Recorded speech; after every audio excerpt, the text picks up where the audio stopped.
This ethereal landscape is a UNESCO World Heritage Site located in the northeastern part of Vietnam. It's known for its emerald waters and towering limestone islands scattered throughout the region. The 2,000 islets took roughly 500 million years to form and is truly a magnificent sight to see.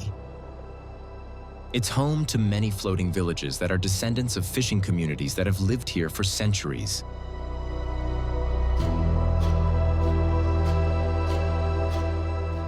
This place is a popular destination for scuba diving, caving, kayaking, rock climbing, hiking, and cruises.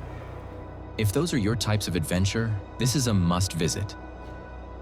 Most visitors book a package cruise that includes a 3 to 4 hour bus ride from Hanoi. But if you want to get to know the region more than your average tourist, staying here for 7 to 9 nights should be a minimum. You can lodge in the city for 2 to 3 nights and visit the several attractions such as the Ha Long Night Market, taking a stroll over the Bai Che Bridge, visiting the Sun World Ha Long Complex, and climbing the top of Bai To Mountain for a panoramic view of this magnificent landscape. Then embark on a 2 to 3 night cruise through the stunning limestone islands. Before making your way to Cat Ba Island for another 2 to 3 night adventure, where you can relax on the beach.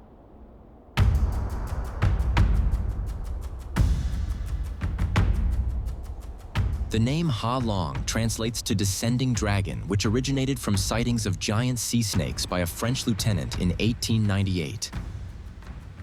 These giant sea snakes were reminiscent of dragons in Asian mythology, leading to the name Ha Long Bay. It's linked to a Vietnamese legend which tells a story of dragons descending from the heavens to help Vietnamese people fight foreign invaders to protect their homeland.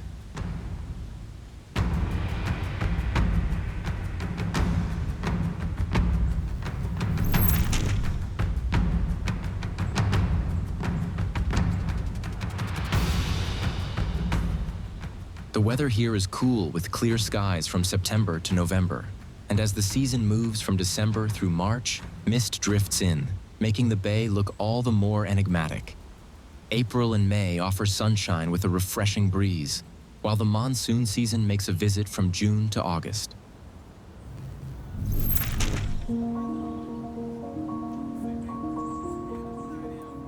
Ha Long Bay is one of several places in the country that farms pearls. Before the advent of pearl farming, people used to fish for oysters containing these pearls. Fishermen would pry open the shells, look for the rare gems, and throw the mollusks back into the water. Not only were the gems a rarity, but even rarer to find a perfectly rounded, shiny pearl without any imperfections, as they are formed as sand seeps inside the oyster. Today, they are harvested using careful oyster farming techniques. Raw pearls, called beads, are made from the oyster shell itself. Different oyster shells yield different sizes and colors of beads.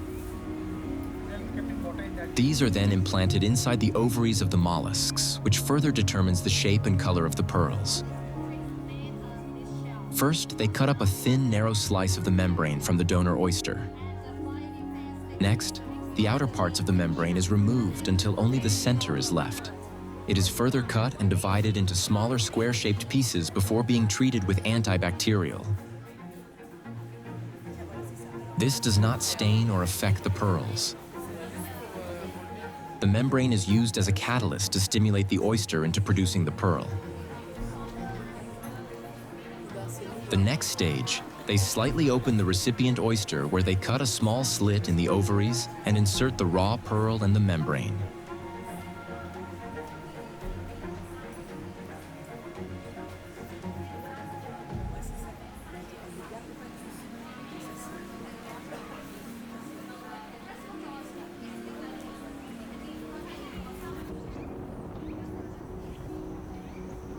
Once they are implanted, the oyster is then put inside a net and placed in the sea for 1 to 5 years.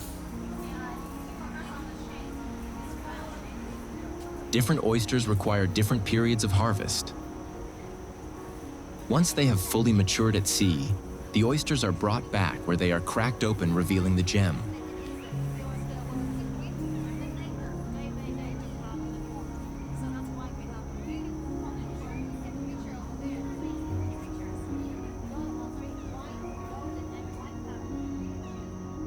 pearls then undergo a quality control process, where they are sorted based on roundness, luster, and the absence of defects or imperfections. In modern pearl farming, only 30 to 40% of pearls achieve a perfectly round and lustrous form, with just about 5% meeting flawless standards. These rare gems are crafted into high-end jewelry worth thousands of dollars, depending on quality and rarity. Pearls that aren't perfectly flawless are still used in jewelry but sold at a lower price. The remaining pearls are repurposed for various uses, such as food, accessories, and souvenirs, ensuring nothing goes to waste.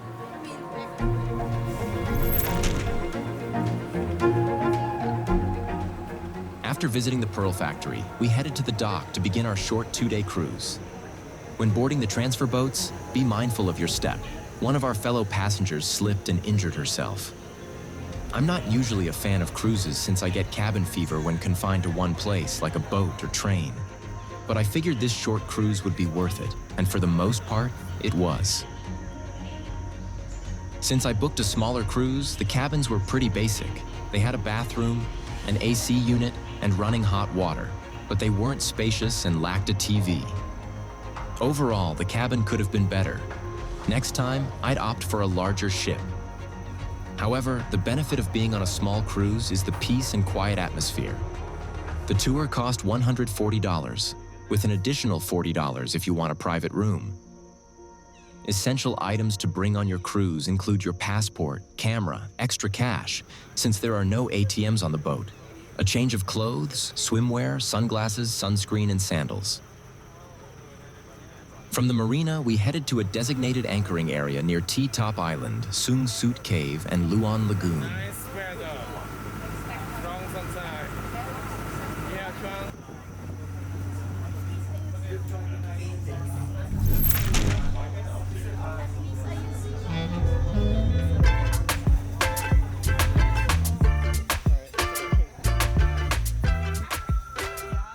The tour includes meals throughout the cruise, with alcohol available at an additional cost.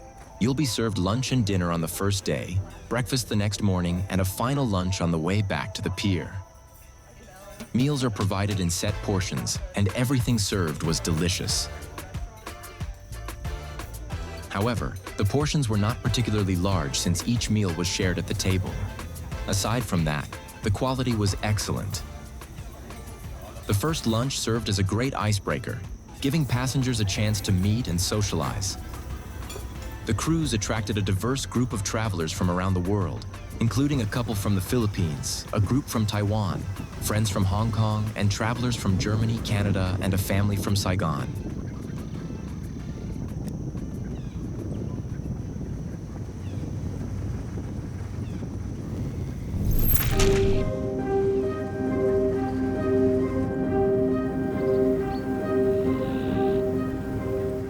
After lunch, we had some time to relax in our cabin and take in the beautiful scenery as the ship made its way to the anchor point.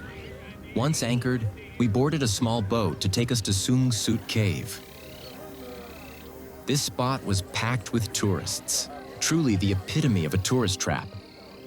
Although this area is a UNESCO World Heritage Site and supposedly protected, it didn't feel well managed based on my experience.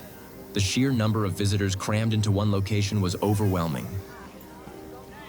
Sung Sot Cave was especially crowded, with people shoulder to shoulder for most of the way. Since it's a one-way trail, once you start, there's no turning back. You have to make your way through the entire cave system before reaching the exit.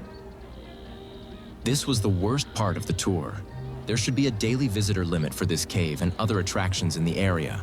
Not only would it improve the experience for visitors, but it would also help reduce the wear and tear caused by over-tourism. That said, the main chamber was quite spacious, and the occasional pockets of open space were a welcome relief from the crowd. The cave itself was truly amazing. The vastness of the largest chamber really put into perspective the sheer scale of this cave. Inside, there were plenty of unique stalagmite and stalactite formations, making it a fascinating sight. It's the largest cave I've ever visited and the biggest in Ha Long Bay, also the most popular. However, it was hard to fully appreciate with the overwhelming crowds, packed like sardines and herded like cattle. Whether you're in a small or large tour group, it makes little difference since every group eventually converges at the same attractions. If you plan to visit, I recommend renting a boat and going during off-peak hours, either early in the morning or later in the evening to avoid the crowds.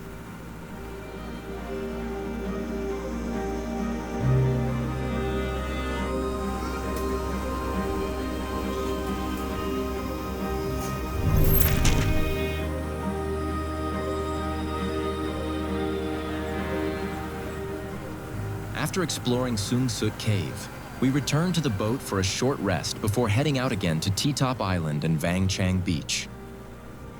Activities on the island include swimming, sunbathing, volleyball, and hiking to the top of the limestone mountain for a breathtaking bird's-eye view of the landscape. The hike takes about 15 to 20 minutes, but the panoramic scenery at the summit makes it well worth the effort. We had only 40 minutes on the island, and I spent most of that time climbing and enjoying the view from the peak. While the beach had a fair number of visitors, it wasn't overwhelming. However, during peak season, it becomes heavily overcrowded. Based on my experience in June, I wouldn't recommend visiting then. It already felt crowded enough.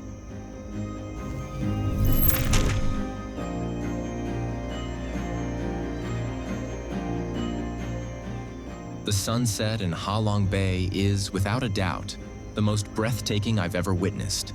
Living in California, I'm no stranger to beautiful sunsets over the Pacific, but we don't have scenery like this on the West Coast.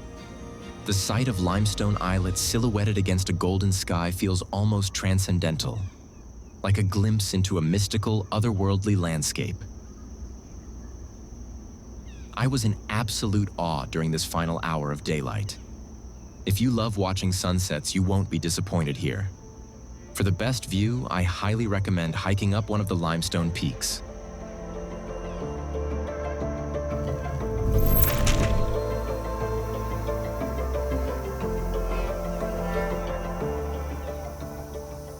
The next morning after breakfast, we made our way to a platform where we had the option to either kayak or take a so-called bamboo boat to a lagoon. Just a heads up, the bamboo boats aren't actually made of bamboo anymore. They've been replaced with fiberglass. The lagoon was peaceful and serene, and we spent about an hour rowing through the calm waters. However, I wish this had been our second activity instead, saving our last day for T-Top Island. I would have much preferred starting the day with a swim before heading back to Ha Long City. In conclusion, the tour is overall a great experience.